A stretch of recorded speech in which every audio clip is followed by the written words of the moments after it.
Good morning students. SST 10th class जिसमें हमारा fourth chapter हम कर रहे हैं और फोर्थ चैप्टर का आज हम फोर्थ टॉपिक जो है वो इसमें रीड आउट करेंगे और इसमें जानेंगे कि जो इंडिया में आधुनिकीकरण हो रहा था उसमें क्या क्या चेंजेस हुए, क्या क्या कुछ बहुत सारी बातें हम पढ़ चुके हैं। हमने इंग्लैंड के अंदर जो औद्योगिकरण हुआ उसके क्या क्या प्रभाव थे वो पढ़े। फिर भारत में जो औद्योगिकरण हुआ उसका एक पर्टिकुलर टॉपिक हमने उठाकर देखा, कपड़ा, कि कपड़े के व्यापार पर उसका क्या प्रभाव पड़ा वो हमने देखा। आज हम जो टॉपिक पढ़ेंगे फोर्थ वो हमारा रहेगा फैक्ट्रियों का आना, कि भारत में किस तरह से फैक्ट्रियाँ आई, किन किन लोगों ने फैक्ट्रियों जो मतलब उद्योग धंधे थे उनको बढ़ावा दिया। भारत बम्बई में पहली कपड़ा मिल 1854 में लगी और 2 साल बाद उसमें उत्पादन होने लगा। अब ये क्वेश्चन देखो, आपको बम्बई में पहली कपड़ा मिल 1854 याद रखना है। तो पहली कपड़ा मिल कब लगी? बम्बई के अंदर बात हो रही है। बम्बई में पहली कपड़ा मिल जो थी वो 1854 में लगाई गई और 2 साल बाद उसमें उत्पादन होने लगा। 1862 तक वहाँ ऐसी 4 मिलें काम कर रही थी। मतलब देखो लगभग ये कह सकते हैं कि 8 साल में वहाँ पर लगभग 4 मिलें और स्थापित होगी। 94,000 तकलियाँ और 2150 करगे होते थे। 94,000 तकलियाँ होती थी। तकलियाँ मतलब जो हमने जैसे वो स्पिनिंग जेनी में देखा था ना, जो वो लाइन सी लगी होती हैं जिसके ऊपर धागा एक तरह से तैयार होकर लिपटता रहता है वो, ठीक है। और जो करगे थे मीन्स जिनके अंदर कपड़े की बुनाई होती थी वो चीज़, उसकी बात हो रही है यहाँ पर। तो कितनी बड़ी मात्रा में होगी। उसी समय बंगाल में जूट मिल खुलने लगी, तो मतलब लगभग उसी के आसपास वहाँ देश की पहली जूट मिल 1855 में और दूसरी 7 साल बाद 1862 में। देखो कितना डिफरेंस हुआ। यहाँ तो 8 साल के अंदर एक ही शहर के अंदर 4 मिलें स्थापित हो गई, लेकिन यहाँ दूसरी मिल लगने में भी 7 साल लगे। अब आपका मोस्ट इंपॉर्टेंट क्वेश्चन है, भारत में पहली जूट मिल कहाँ पर लगाएगी? भारत में पहली जूट मिल जो थी वो 1855 में बंगाल में लगाई गई। कई बार बेटा ये क्वेश्चन 1 मार्क्स में कैसे पूछा जाता है, सीधा डायरेक्ट भी पूछा जा सकता है और कई बार मैप के अकॉर्डिंग पूछा जा सकता है। ये पूछा जा सकता है पहली जूट मिल, इसके हिसाब से भी इसको वो पूछ सकते हैं। तो आपको ध्यान रखना है कि क्वेश्चन कैसे है। अब मैप का जो आपका मामला होता है, ज़्यादातर हिस्ट्री से रिलेटेड जो मैप वर्क होता है 10th के एग्ज़ाम में जो आता है वो ज़्यादातर ऐसे ही आते हैं। कुछ स्थानों के नाम पूछे जाते हैं, जैसे अगर मैं पिछले चैप्टरों में बात की जाए तो खासकर आंदोलन और जो कांग्रेस के कुछ इंपॉर्टेंट सम्मेलन हुए हैं वो, तो ऐसे पूछा जाता है मैप के बारे में। तो ये क्वेश्चन यहाँ पर भी ऐसा आ सकता है। नेक्स्ट, उत्तरी भारत में एल्गिन मिल 1860 के दशक में कानपुर में खुली। उसके साल भर बाद अहमदाबाद की पहली कपड़ा मिल भी चालू हो गई। लगभग 1861 कह सकते हैं। तो 1861 के आसपास अहमदाबाद में भी पहली कपड़ा मिल शुरू हो गई और 1874 में मद्रास में भी पहली कताई और बुनाई मिल खुली। कताई और बुनाई का काम जो था वो 1874 में मिल के द्वारा किया गया। अब ये उद्योग कौन लगा रहा था? देखो इतने सारे मिल हो गए, कौन लगा रहा है? अंग्रेज लगा रहे हैं या उसमें कोई इंडियंस भी है? वो सारी बातें इसमें हम पढ़ेंगे।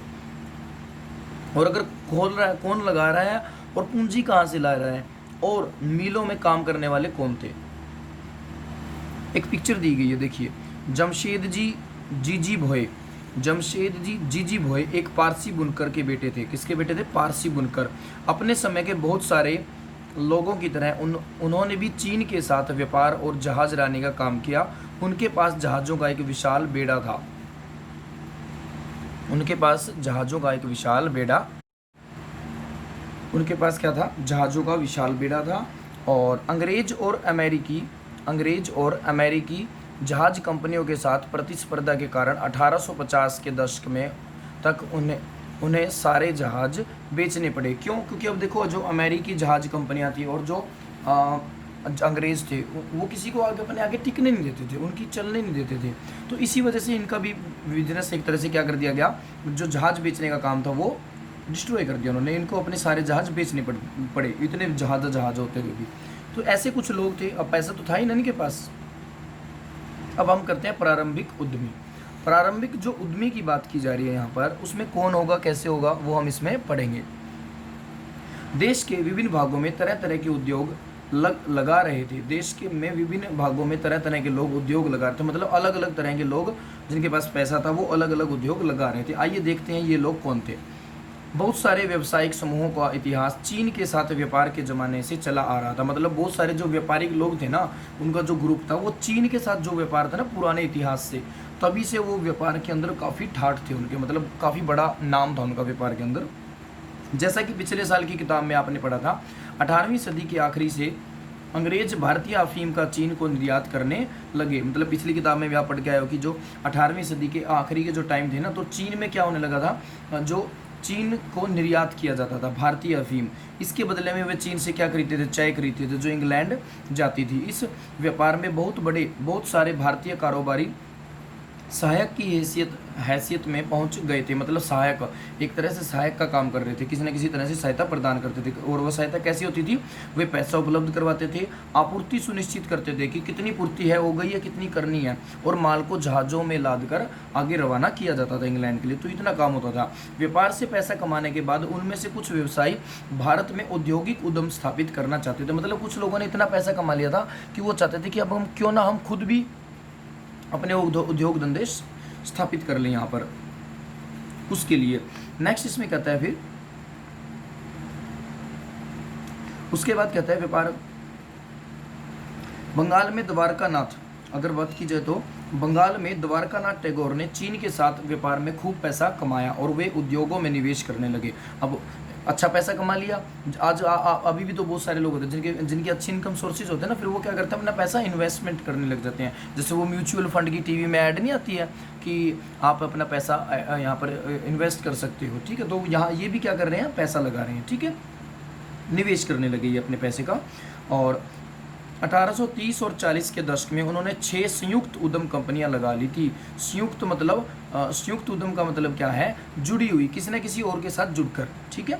1840 के दशक में आए व्यापक व्यावसायिक संकटों में औरों के साथ साथ टैगोर के उद्यम भी बैठ गए। अब जैसे ही 1840 के दशक में जो संकट आया ना, व्यावसायिक संकट, उसकी वजह से क्या हो गया, इनका भी काम जो है वो दूसरे उद्यमियों की तरह ठप हो गया। लेकिन 19वीं सदी में चीन के साथ व्यापार करने वाले बहुत सारे व्यवसायी सफल उद्योगपति भी साबित हुए। लेकिन 19वीं सदी में जिन्होंने पहले जो चीन के साथ व्यापार करते थे ना, वो अब बहुत अच्छे व्यापारी भी साबित हो गए, उद्योग अच्छे बना लिए उन्होंने। बम्बई में डीनशो पेटिट और आगे चलकर देश में विशाल औद्योगिक साम्राज्य स्थापित करने वाले जमशेदजी नुसरवान जी टाटा, देखो जमशेदजी नुसरवान जी टाटा जैसे पारसियों ने आंशिक रूप से चीन को निर्यात करके और आंशिक रूप से इंग्लैंड को कच्ची कपास निर्यात करके पैसा कमा लिया। कैसे किया, देखो कुछ आंशिक रूप से, मतलब कुछ थोड़ा मतलब आंशिक रूप से लगभग कुछ किसको कर दिया, चीन को सप्लाई कर दी, और कुछ कपास की कच्ची कपास कहाँ भेज दी, इंग्लैंड। तो दोनों जगह से उन्होंने अपना पैसा कमाना शुरू किया। 1917 में कलकत्ता में देश की पहली जूट मिल लगाने वाले मारवाड़ी व्यवसायी सेठ हुक्मचंद ने भी चीन के साथ व्यापार किया था। अब देखो ऊपर पढ़ के आए थे ना, बंगाल में जूट मिल लगाएगी, ठीक है, बंगाल में जूट मिल जो लगाएगी, और उसके बाद ये देश में पहली जूट मिल लगाने वाले मारवाड़ी व्यवसायी, मतलब मारवाड़ी व्यवसायी जो थे ना सेठ, ऊपर जो बताया गया वो एक तरह से हम ये कह सकते हैं कि जो अंग्रेज लोग थे, मतलब सहयोगी से, और फिर ये जो हुक्मचंद का बताया गया है, इन्होंने अपने तरीके से इसके ये लगाई, ठीक है। यही काम प्रसिद्ध उद्योगपति जीडी बिड़ला के पिता और दादा ने भी किया। ये द्वारकानाथ की देखो यहाँ पे पिक्चर दी गई है, और इनके बारे में थोड़ी सी डिटेल भी लिखी गई है कि इन्होंने जहाज रानी, जहाज निर्माण, खनन, बैंकिंग, बागान और बीमा क्षेत्र में निवेश किया था। नेक्स्ट आगे हम पढ़ते हैं। अब पूंजी इकट्ठा करने के लिए, अब पूंजी कैसे इकट्ठा होती थी, पैसे कैसे इकट्ठा किया जाता था, वो भी हमें इसमें एक जानना बहुत ही महत्वपूर्ण है। तो उसके लिए कहता है पूंजी इकट्ठा करने के लिए अन्य व्यापारिक नेटवर्कों का सहारा लिया जाता था। मतलब जो एक नेटवर्क बना हुआ था ना व्यापारियों का, ठीक है, जो अलग अलग चीज़ों से पैसा, आज भी तो मार्केट में ऐसे ही पैसा चलता रहता है, एक नेटवर्क बनाया जाता है, ठीक है। तो उस नेटवर्क के तहत ही पैसा जो है इधर से उधर चलता रहता है। मद्रास के कुछ सौदागर ब्रह्मा से व्यापार करते थे, मतलब मद्रास के यानी कि चेन्नई के कुछ सौदागर जो थे वो ब्रह्मा में व्यापार करते थे, जबकि कुछ के मध्य पूर्व एवं अफ्रीका में से संबंध थे। इसके अलावा भी कुछ वाणिज्यिक समूह थे, लेकिन वे विदेश व्यापार से सीधे नहीं जुड़े हुए थे। वे भारत में ही व्यवसाय करते थे। वे एक जगह से दूसरी जगह माल ले जाते थे, सूद पर पैसा चलाते थे। सूद पर पैसा चलाना मतलब ब्याज भी पैसा देना। मान लो कोई व्यापार कर रहा है, ठीक है, उसको पैसे की जरूरत है, तो ये यहाँ से पैसा दिया जाता था। एक शहर से दूसरे शहर में पैसा पहुंचाते थे और व्यापारियों को पैसा देते थे। जब उद्योगों में निवेश के अवसर आए तो उनमें से बहुतों ने फैक्ट्रियां लगा ली। जब देखा ना कि उद्योग के अंदर हम अच्छा इन्वेस्टमेंट कर सकते हैं, तो इनमें से जो बड़े बड़े पैसे वाले लोग थे ना, इन्होंने फिर अपनी फैक्ट्रियां लगानी शुरू कर दी। जैसे भारतीय व्यापार पर औपनिवेशिक का शिकंजा कसता गया, वैसे वैसे भारतीय व्यावसायिकों के लिए जगह सिकुड़ दी गई। जगह सिकुड़ने का मतलब क्या था? देखो, जो औपनिवेशिक शिकंजा था वो व्यापार पर ज़्यादा फैलने लगा, भारतीय व्यापार पर। किसका? अंग्रेजों का शिकंजा ज़्यादा कसने लगा, उन्होंने अपने हाथ में लेना शुरू कर दिया। तो जो हमारे व्यापारी थे वो क्या होते जा रहे थे, अब उनके हाथों से, मतलब उनके लिए जगह सिकुड़ती जा रही थी। का मतलब क्या है? उनको कम जगह मिलती थी व्यापार करने के लिए, उन्हें कम माल मिलता था। उन्हें अपने तैयार माल यूरोप में बेचने से रोक दिया गया। अब वे मुख्य रूप से कच्चे माल और अनाज, कच्ची कपास, अफीम, गेहूं और नील का ही निर्यात कर सकते थे। मतलब इन सब चीज़ों का निर्यात कर सकते थे, क्योंकि अंग्रेजों ने सिर्फ यही अलाउड करवा रखे थे जिनकी अंग्रेजों को ज़रूरत थी, क्योंकि अंग्रेजों को इन्हीं चीज़ों की ज़रूरत होती थी और इसी से वो आगे इन्हीं की प्रोसेसिंग करके आगे पैसा खुद कमाते थे। उसके बाद धीरे धीरे उन्हें जहाज रानी व्यवसाय से भी बाहर धकेल दिया गया। मतलब जो जहाज़ों के जो लेन देन होता था, जहाज़ों की जो व्यवस्था संभालना, ये सब जो काम था जहाज़ों से जुड़ा हुआ, अब वो भी अंग्रेज़ों ने अपने हाथ में हथिया लिया। इससे फिर इनका यहाँ से भी ये क्या हो गए, एक तरह से विरोध, मतलब यहाँ से भी ये निकाल दिए गए, ये काम भी इनके हाथ से निकल गया। अब क्या हुआ? पहले विश्व युद्ध तक यूरोपीय प्रबंधकीय एजेंसियां भारतीय उद्योग के विशाल क्षेत्र का नियंत्रण करती थी। मतलब जो पहला विश्व युद्ध था ना, उस तक तो, पहले विश्व युद्ध तक तो जो यूरोपीय प्रबंधकीय एजेंसी होती थी, मतलब जो यूरोप की मैनेजमेंट एजेंसी होती थी, वो क्या करती थी? भारत के जो उद्योग होते थे उनके ऊपर अपना कंट्रोल रखती थी।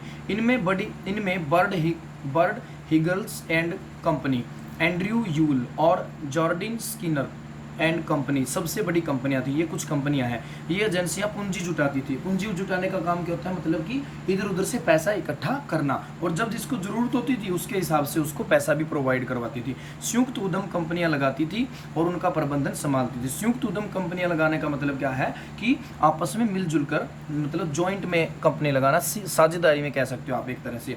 भारतीय वित्तपोषक जो फाइनेंसर होते थे, जिनके पास अच्छा पैसा होता था भारतीयों के पास, वो फाइनेंसर बनते थे, पूंजी उपलब्ध कराते थे वो। जबकि निवेश और व्यवसाय से संबंधित फैसले यूरोपीय एजेंसियां लेती थी।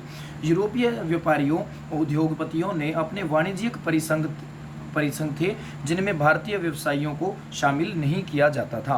यहाँ पर क्या कह रहा है? अब जो एजेंसी थी ना, वो पैसा देखो कहाँ से ले रही है। पैसा तो उनमें हमारे इंडियंस भी लगाने लग रहे हैं, ठीक है, पूंजी उपलब्ध करवा रहे हैं हमारे जो भारतीय लोग थे फाइनेंसर के रूप में।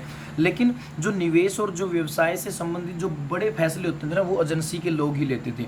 और एक खास बात इसमें देखो क्या है कि जो यूरोपीय व्यापारी और उद्योगपतियों ने अपने वाणिज्यिक परिसंघ बना लिए, मतलब अपने अपने एक संगठन बना रखा था उन्होंने, लेकिन उसमें भारतीयों को कोई जगह नहीं दी जाती थी, भारतीयों को उसमें ऐड नहीं किया जाता था। अब देखो पैसा भी ले रहे हैं, भारतीय पैसा तो लगा रहे हैं। अब आप खुद ही सोच के देखो, मान लो आपका फ्रेंड सर्कल है और आप एक कंपनी खोल रहे हो, तो आप अपने उन फ्रेंड सर्कल में की जो कंपनी है उसमें क्या कर रहे हो? पूंजी प्रोवाइड करवा रहे हो, और आपको ही उसमें शामिल न किया जाए तो एक गलत बात है ना।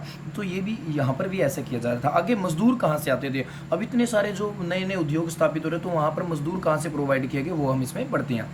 फैक्ट्रियां होंगी तो मजदूर भी होंगे। फैक्ट्रियों के विस्तार से मजदूरों की मांग बढ़ने लगी। 1901 में भारतीय फैक्ट्रियों में लगभग 5,84,000 का मजदूर काम करते थे। 1940 तक यह संख्या बढ़कर 24,36,000 हो चुकी थी।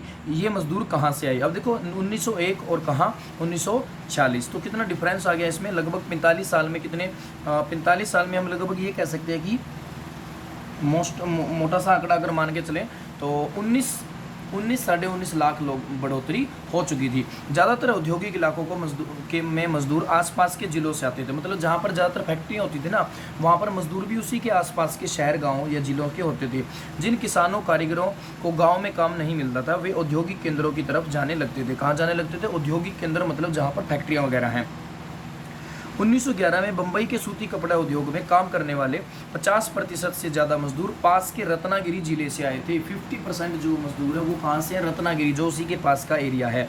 कानपुर की मिलों में काम करने वाले कानपुर के जिले के गाँवों से ही आते थे। मिल मजदूर बीच बीच में अपने गाँव जाते रहते थे, मतलब जब भी उनको थोड़ा सा लगता ना कि अब हमें गाँव में जाने की ज़रूरत होती, त्यौहार वगैरह आते या फसलों की कटाई वगैरह होती, तो उस समय वो चले जाते थे और फिर वापस लौट आते थे। बाद में जब नए कामों की खबर फैल गई तो दूर दूर से भी लोग आने लगे। अब देखो ये तो था सिर्फ आसपास के लोग, लेकिन जैसे जैसे पता चलता गया कि दूसरे एरिया में, दूर दराज के गांव शहरों में भी पता चलता गया कि वहाँ पर मुंबई में फैक्ट्री है, बहुत ज़्यादा मजदूरों की ज़रूरत है, कानपुर में ज़रूरत है, कलकत्ता में ज़रूरत है, तो ऐसे तो फिर दूर दूर से भी लोग आने लगे। उदाहरण के लिए संयुक्त प्रांत के लोग बम्बई के कपड़ा मिलों और कलकत्ता के जूट मिलों में काम करने के लिए पहुँच रहे थे। संयुक्त प्रांत मतलब जो हमारा आज उत्तर प्रदेश वाला, जो बिहार वाला एरिया है ना, यहाँ से, तो यहाँ से भी जो लोग होते थे बम्बई के कपड़ा मिल में पहुँचते थे और कलकत्ता के जूट मिलों में भी काम करने के लिए पहुँच रहे थे। अब यहाँ पर कुछ पिक्चर्स दिखाई गई हैं, ये पिक्चर्स आप एक बार देखिए ध्यान से। हाँ, पहली पिक्चर दिखाई गई है साझेदारी की टोली। इसमें JN टाटा है। JN टाटा मतलब जो जमशेद जी नुसरान जी है वो हैं इसमें। RD टाटा है और सर RJ टाटा और सर DJ टाटा, मतलब टाटा टाटा टाटा टाटा हो रहा है सबका, ठीक है। और अब आप ये क्या है, 1912 में JN टाटा ने जमशेदपुर में पहला लौह इस्पात स्थापित किया था। मोस्ट इम्पोर्टेंट चीज़ है कि जो इस्पात का पहला जो संयंत्र स्थापित किया गया था वो कहाँ स्थापित किया गया था? 1912 में जमशेदपुर में। भारत का पहला लौह इस्पात किसके द्वारा? JN टाटा के, जमशेदपुर के द्वारा, JN टाटा के द्वारा, ठीक है। और एक खास बात बता देता हूँ, आज भी ये चल रहा है और बहुत बहुत बहुत बड़ी चीज़ है ये, ठीक है। भारत में लौह एवं इस्पात उद्योग कपड़ा उद्योग के काफ़ी बाद शुरू हुआ। मतलब कपड़ा उद्योग तो हम देख सक रहे हैं ना, पहले कितने सालों पहले शुरू हो गया था, लेकिन 1912 तो कि बहुत बाद में शुरू हुआ है लौह इस्पात उद्योग। औपनिवेशिक भारत में औद्योगिक मशीनरी, रेलवे और लोकोमोटिव का ज़्यादातर आयात ही किया जाता था। मतलब जो ज़्यादातर मशीनें थी और जो रेलवे से जुड़ी और बहुत सारी जो अलग अलग जो मतलब फैक्ट्रियाँ वहीं जो चीज़ों की ज़रूरत होती थी, मशीनरी, वो क्या किया जाती थी? आयात की जाती थी, बाहर से मंगवाई जाती थी। इसलिए स्वतंत्रता मिलने तक भारी उद्योग कोई खास आगे नहीं बढ़ सकता था। मतलब जब तक भारत नहीं आज़ाद हुआ तब तक कोई बड़ा उद्योग, मतलब बड़े उद्योग यहाँ पर स्थापित नहीं हुए, ना वो आगे बढ़ सके। उसके बाद नीचे एक छोटी सी पिक्चर दी गई है। इस पिक्चर में क्या है? बम्बई के एक मील के युवा कामगार, मतलब मजदूर दिखाए गए हैं, युवा मजदूर। जब मजदूर गांव जाते थे तो अच्छे कपड़े पहनने की कोशिश किया करते थे। भाई पैसा कमाया है, गांव में जाएंगे तो गांव वालों को भी दिखाना है, घर वालों को भी दिखाना है कि हमने बहुत अच्छा पैसा कमा रहे हैं और अच्छी कमाई हो रही है, अच्छे ठाट हो रहे हैं। तो ये सब आज भी ऐसा ही होता है। जब भी कोई बाहर काम करता है और वो अपने घर जाता है तो वो ऐसे ही थोड़ा सा अच्छा बन के जाने की कोशिश करता है। नेक्स्ट, अब जो नौकरी पाना था हमेशा मुश्किल काम था। अब जो यहाँ पर लोग आते थे, क्या उनको आसानी से नौकरी मिल जाती थी? नहीं, बड़ी मुश्किल भरा काम होता था वो भी। नौकरी पाना हमेशा मुश्किल था। हालांकि मिलों की संख्या बढ़ती जा रही थी और मजदूरों की मांग भी बढ़ रही थी, लेकिन रोजगार चाहने वालों की संख्या रोजगार के मुकाबले हमेशा ज़्यादा रहती थी। आज भी आप देख सकते हो रोजगार कम है और रोजगार चाहने वाले ज़्यादा हैं। अभी अगर आप करंट की सिचुएशन देखो ना, ये जो अभी सितंबर, जैसे आज सेकंड सितंबर हो चुकी है, सॉरी 3 सितंबर है, जैसे ये जो टाइम पीरियड है, अभी भी हमारे यहाँ कितने लोग जो हैं, युवा हैं, जो रोज़गार की तलाश कर रहे हैं, उनको रोज़गार नहीं मिल पा रहे। तो और गवर्नमेंट भी उसकी तरफ थोड़ा सा कम ही ध्यान दे पा रही है। तो ऐसी सिचुएशन है, पहले भी ऐसा होता था। अब इसलिए क्या होता था, रोजगार पाना बड़ा मुश्किल काम होता था। मिलों में प्रवेश भी निषिद्ध था। निषिद्ध मतलब रोक थी। मिल में कोई ऐसे ही आम आदमी प्रवेश नहीं कर सकता, नॉर्मल सीधे। उद्योगपति नए मजदूरों की भर्ती के लिए एक जोबर रखते थे। मोस्ट ये इंपॉर्टेंट है, जोबर कौन होता था? जोबर वो व्यक्ति होता था जो क्या करता था, जोबर इन्हें अलग अलग इलाकों में सरदार या मिस्त्री आदि भी कहते थे। जोबर मतलब कई जगहों पर इसको क्या कहते थे, जोबर को सरदार कहते थे या मिस्त्री कहते थे, ठीक है। अब ये होता क्या था, क्या काम होता था? ये जो कंपनी का, जिस फैक्ट्री में काम, पुराना मजदूर या तो पुराना कर्मचारी होता था उनका, या फिर कोई उनका मतलब ऐसा आदमी जिसके ऊपर वो अच्छे से विश्वास कर सकते हैं, और इनको क्या काम सौंपा जाता था कि तुम्हें बाहर से मजदूर लेकर आने हैं, ठीक है। तो जोबर क्या करता था, इधर उधर से मजदूरों को लेकर आता था, ठीक है। अब आगे बढ़ते हैं। वह अपने गांव से लोगों को लाता था और उन्हें काम का भरोसा देता था, उन्हें शहर में जमने के लिए मदद देता था और मुसीबत के समय पैसे भी दिया करता था। देखो अब जोबर एक तरह से जॉब देने लग रहा है ना। जोबर कौन हो गया? जॉब देने वाला, काम देने वाला। तो ये काम उपलब्ध करवाता था मजदूरों को। ये मजदूर लेकर आता था अपने गाँव या जान पहचान के उसमें एरिया में से, और उनकी मदद भी किया करता था और उनकी शहर में उनका मतलब बसेरा भी लगाता था। इस प्रकार जोबर ताकतवर और मजबूत व्यक्ति बन गया था। अब देखो ताकतवर ही हो गया ना, जो इसकी फैक्ट्री में भी जो नौकरी लवाने का काम करता है। आज भी हम मतलब बहुत सारे लोग हैं, जब भी जॉब निकलती है ना तो हाथ पैर मारने की कोशिश करते हैं कि कोई ऐसा व्यक्ति ढूंढने की कोशिश करते हैं जो पैसे ले देकर नौकरी लगवाने के काबिल हो। अगर वो मिल जाती है ना तो उनकी बड़ी आओ भगत की जाती है। बहुत सारे लोग हैं ऐसे डिपार्टमेंट, बड़े बड़े अलग अलग डिपार्टमेंट में जो पैसा लेते हैं और मतलब एक तरह से करप्शन का काम करते हैं। लेकिन ये तो उनकी भी कितनी धाक होती है, तो ऐसा ही इनका है। ये करप्शन करते थे या नहीं करते थे वो तो अब आगे हम पढ़ने के बाद पता चलेगा। बाद में जोबर मदद के बदले पैसे व तोहफों की मांग करने लगे। हो गई ना वही बात शुरू जो मैं अभी कह रहा था कि मतलब जो आज के समय में है, बहुत सारे लोग हैं जो नौकरियां लगवाने के लिए कहते हैं कि हम तुम्हें नौकरी लगवा देंगे, बदले में इतने रुपए दे दो। तो वही इन्होंने करना शुरू कर दिया कि तुम्हें क्या करवा दिया जाएगा, भाई तुम्हें नौकरी दिलवा देंगे फलाने मील में, तो तुम्हें क्या देना होगा, कुछ पैसे देने होंगे या कुछ हमें तो तोहफा देना होगा अच्छा महंगा। और मजदूरी की ज़िंदगी को नियंत्रित करने लगे। अब मजदूरों की ज़िंदगी जो थी ना उसके ऊपर इनका कंट्रोल होने लगा था। समय के साथ साथ फैक्ट्री मजदूरों की संख्या बढ़ने लगी। जैसे जैसे मजदूर बढ़े, फैक्ट्रियां बढ़ी, वैसे मजदूरों की संख्या बढ़ी। लेकिन जैसा कि आप देखेंगे कुल औद्योगिक श्रम शक्ति में उनका अनुपात बहुत छोटा था। अगर कुल औद्योगिक श्रम शक्ति देखी जाए तो वहाँ उनका अनुपात बहुत ही कम होता था। बहुत कम रेंज में मजदूरों को रखा जाता था। एक पिक्चर नीचे दी गई स्रोत के रूप में। मुंबई के एक मील में वसंत पारकर ने कहा, मजदूर अपने बेटों को मील में काम पर रखवाने के लिए जोबर को पैसा देते हैं। अब देखो मजदूर क्या कर देते हैं, जो मजदूर वहाँ पर ऑलरेडी काम करते थे ना वो जोबर को पैसे देते थे कि तुम हमारे बेटे को रख लो, हमारे भाई का रख लो, ऐसे अपने रिलेटिव को। मील मजदूर शारीरिक और भावनात्मक रूप से उसके गांव से गहरे तौर पर जुड़े होते थे।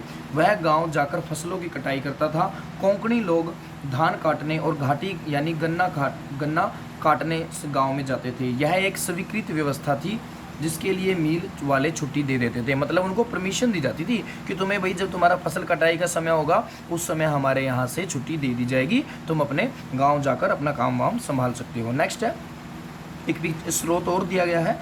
भाई भोंसले बम्बई के ट्रेड यूनियन कार्यकर्ता थे। 1930 और 40 के दशकों में बिताए अपने बचपन को उन्होंने इस प्रकार याद किया। उस ज़माने में 10 घंटे की शिफ्ट होती थी, 10 घंटे काम करना होता था।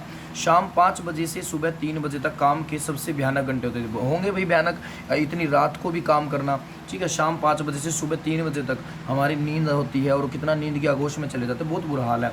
मेरे पिताजी ने 35 साल नौकरी की, उन्हें दमा जैसी बीमारी हो गई और वे काम करने से लाचार हो गए। उसके बाद मेरे पिताजी वापस गाँव चले गए।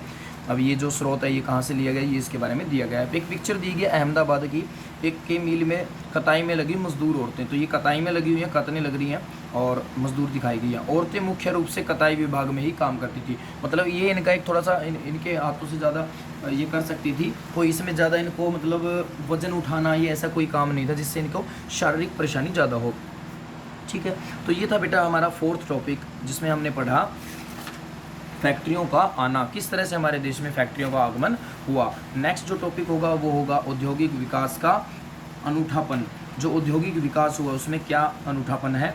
और उसके बाद एक लास्ट टॉपिक होगा वस्तुओं के लिए बाजार। और कोशिश की जाएगी कि नेक्स्ट जो वीडियो हो उसमें ये टॉपिक सारा कवर ही हो जाए, दोनों के दोनों।